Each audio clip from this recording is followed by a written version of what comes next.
Magandang umaga Pilipinas. Ako po si Joe Olea sa JTV Philippines. Kasama pa rin po natin si Sir Renz ng Task Force Kalikasan. Sir, papunta po tayo doon sa itaas sa ating mga kababayang IPs.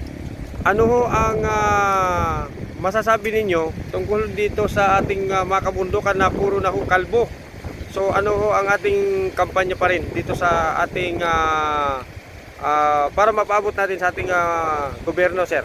Yes, actually nananawagan pa rin po ako sa ating DNR para sila po ay ma-inspect rin itong area para sa ganon yung mga programa po ng ating DNR ay may maiparating dito sa ating mga kababayan, especially yung mga IPs po natin, mga indigenous peoples ng Aritaw, para sa ganon ay mabigyan sila ng suporta at may reforest yung kanilang area.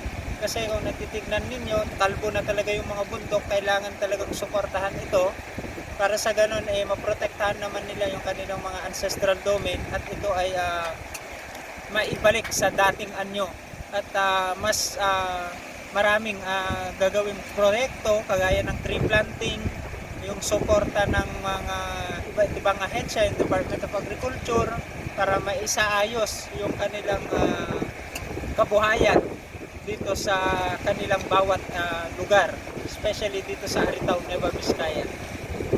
Sir Renz, maraming salamat at tara na, puntahan na natin ating mga kababayang IPs dyan sa itaas at asahan po ninyo ang JTV Philippines ay magdodokumento ng mga sitwasyon o anumang tulong ang aming magagawa din at para maipabot sa ating mga nanunungkulan sa ating gobyerno. Maraming salamat po at magandang umaga sa iyo, Sir Renz. Maraming salamat din sa JTV Philippines.